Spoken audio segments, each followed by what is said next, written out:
Good morning and welcome. I know videos of the arrow mark babblers are in the garden, and I'm a big fan of all birds, but this little band of misfits are causing havoc. You might call, yeah, they're in the tree above me. You can see them. There's two of them up there. Yeah, they have learnt how to open my worm bin. This little group, and they work as a team. It's amazing. I need to try and film it at some point. Sorry, it's been a while. It's just life. I generally film these over the weekends.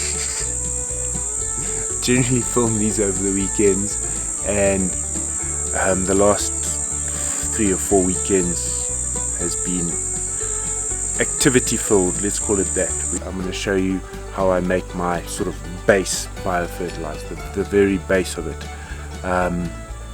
but see it more as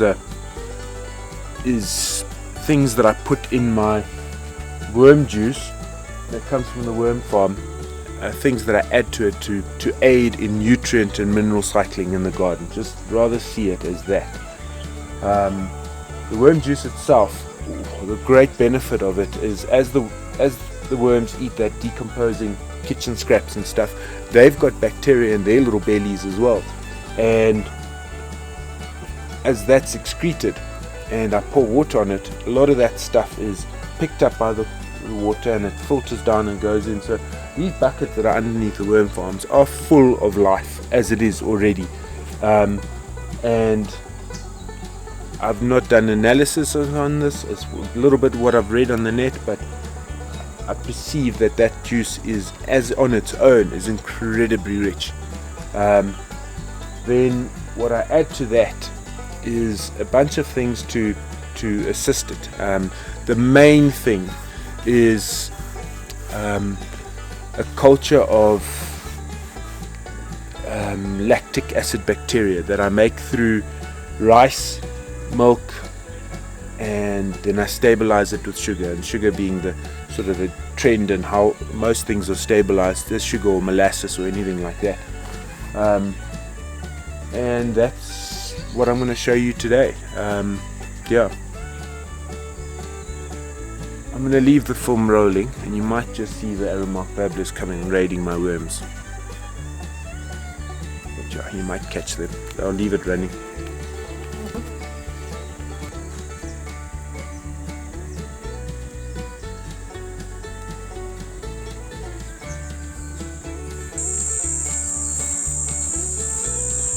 Doesn't look like they came, huh? Anyway.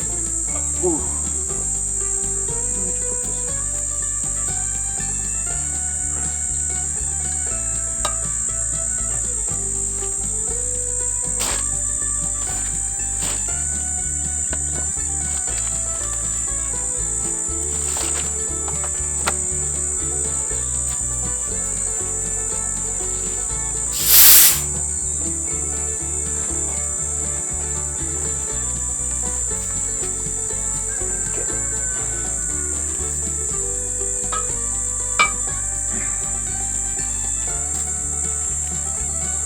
So this is the lactic acid bacteria that I've made, and then it's brown because I've stabilized the solution in sugar, and this is the base, and there's a lot of really beneficial bacteria and other microorganisms in here as well. It's sort of the base. The beauty of this stuff is the predominant bacteria is lactic acid bacteria, and what that does is break down the individual cells of plants. So, and anything biological, basically it breaks down the cell and makes the nutrients that's inside the cell plant available. So you can spray this onto your compost, or put it onto your compost, and it'll speed the whole process down of the whole breaking down of it. And what it also does, what's a beautiful thing, is because it breaks down, it removes smells. So what you could also do if you're running a composting toilet, or you've got a compost pile that's that's stinking or anything like that, some of this would reduce that smell. That's that. And I'll show you how I make this one in this video.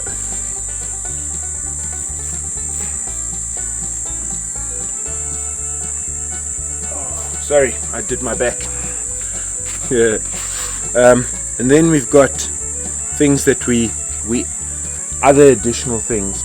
For example, if there's a beneficial plant that you know of that's got certain qualities, is really high in nitrogen or has got certain qualities, you can collect that plant, and then there's a very unique fermentation method, and I'll do this in a future video, and how you can collect that, I don't know, that quality within the plant, and you can bottle it. That's the theory, at least from what I've seen. It works. I'm experimenting with all sorts of things. This is mint, so I've got a lot of mint just growing all over the place. It sounds obvious now, but in retrospect it took me a while to figure it out. But the grasshoppers don't eat the mint. Very little actually eats mint, and I was curious why. So I took some of my mint, crushed it up, cut it really fine, and threw it over a young patch of it was a beetroot. And when the beetroot leaves are still really small, the grasshoppers hammer it. And this little sprinkle that I put on top, for that period where the leaves were there, the grasshoppers didn't touch the beetroot. And I've tried it with corn or maize, lettuce when it was still a little cooler, and grasshoppers didn't touch it. So I figured I'll make my own concoction of it. So I fermented some of the leaves in this process, which I'll show you at a later point. And now this I mix with a little bit of water. In my case, I mix it into my sort of base fertilizer, and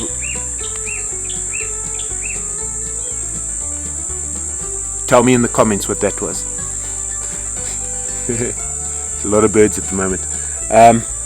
So now I mix this in. I can do it with water, just straight water, and I'll put it on top of any new plants coming through, anything, and the grasshoppers aren't touching it. And if it doesn't rain, this lasts for probably about 2 or 3 weeks on the plant, which is really, yeah, it's stunning. Really happy about this one. Then the other one is this, and this is sausage tree flowers, Cogelia flowers, that I've also fermented down. And I was looking for something that was just incredibly, you could see that it is rich. It's rich in color, rich in nutrients. You could see there's a lot of life in this stuff. And those sausage tree flowers, I'll see if I can show you one, is incredibly rich.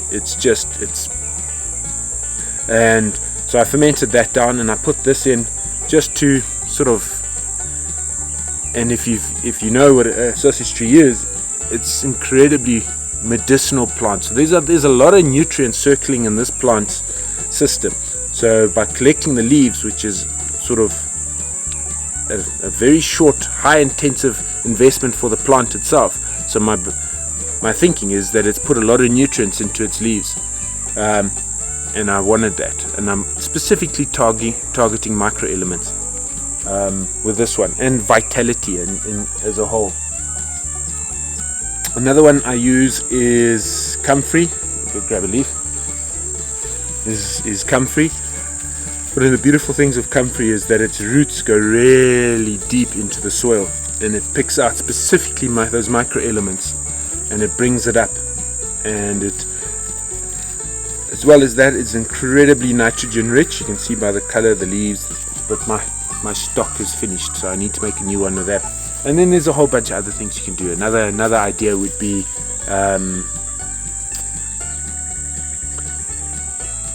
another idea is, especially now as we're starting to go, the rains are starting to come, you're going to get a flush of life, green life, very soon.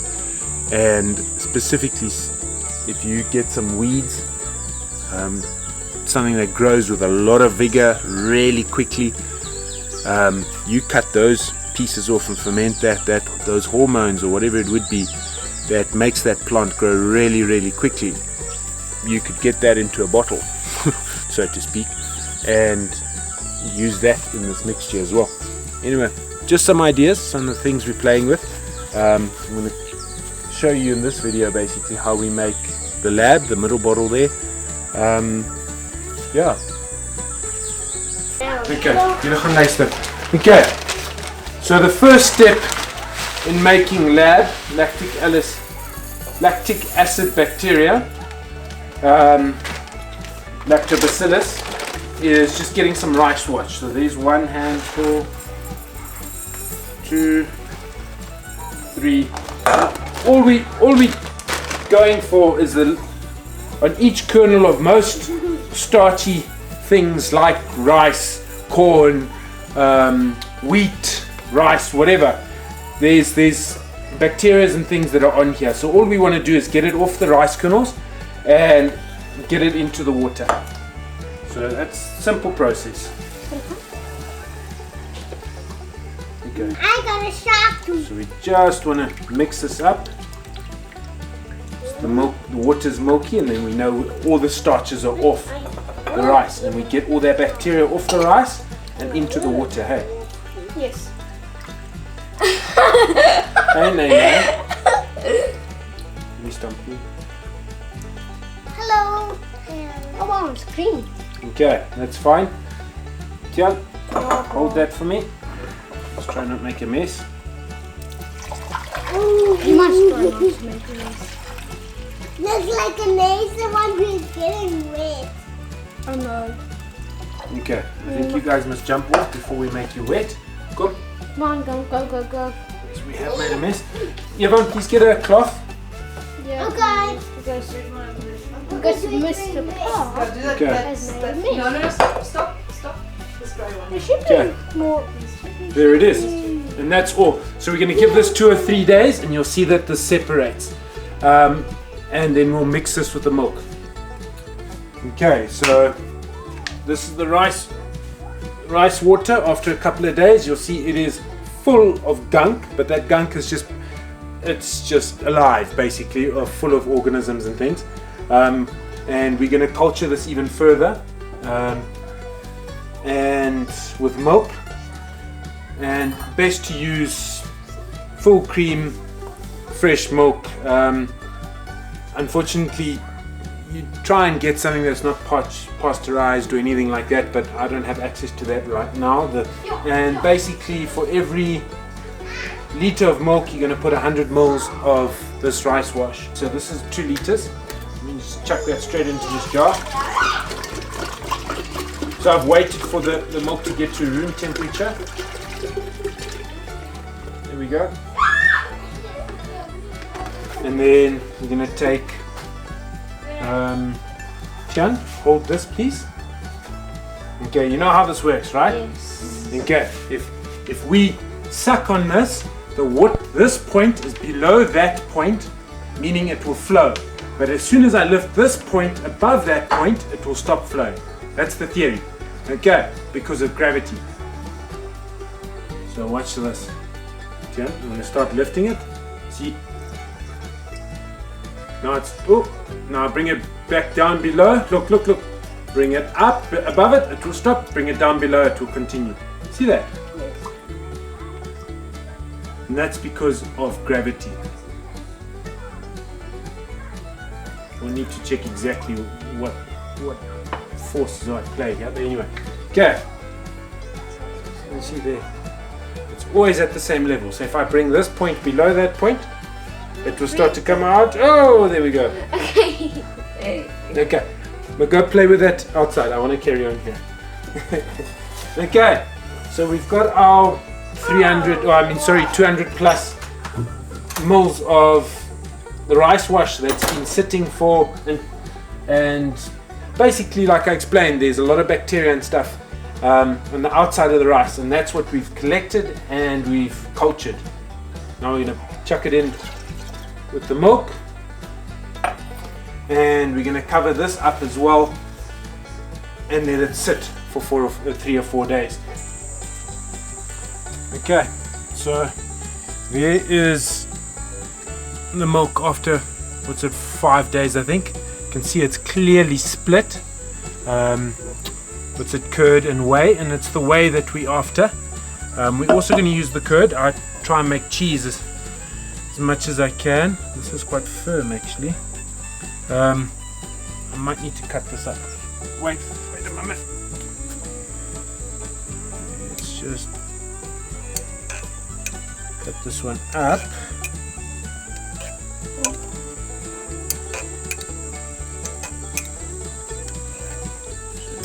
Easier.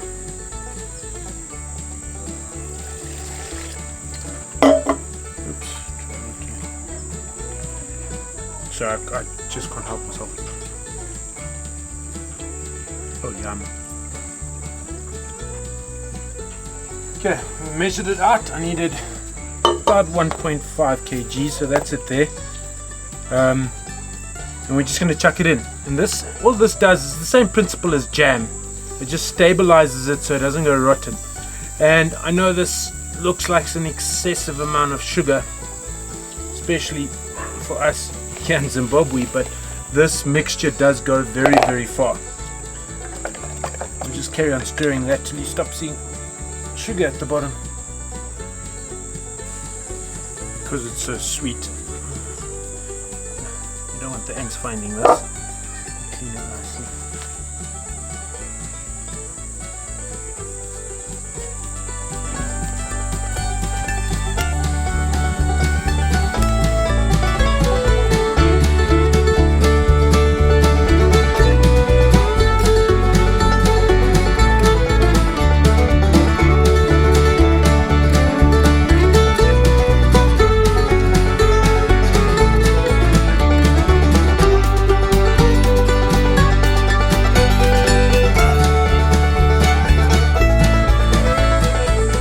We're going to make what you've seen in the time lapse now is basically I've just replenished or just replaced the soil in one of the worm bins, that middle worm bin, and we were using the actual soil just to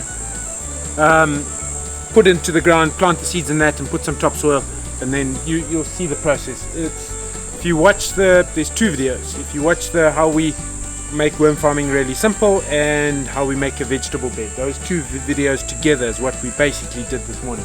But the essence of this video is the fertilizer. So those 2 buckets, there was 2 buckets. We got dried cattle dung yesterday, and we put it in water overnight with some of the lactic acid bacteria.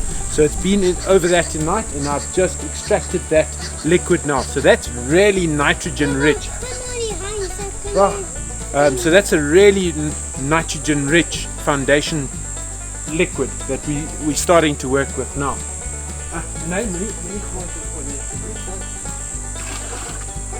So just so you can see,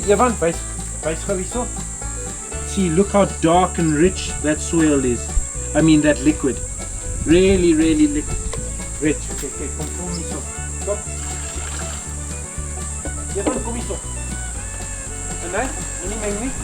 Okay, so this is the lactic acid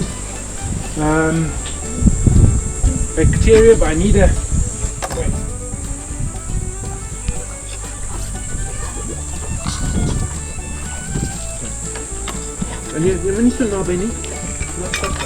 Okay, and so we're just going to put one of these in each of these things. This bacteria, specifically lactic acid bacteria, breaks down plant cells. So this is what breaks down stuff in the compost and stuff. This is the sausage tree flour fermented flowers. We'll just put a quarter in each. Mix nicely, Nene. Here we go. And then this is the fermented mint. This is what, it's not an insecticide, but it's more like an a deterrent. Put some lemon juice. Soep mee.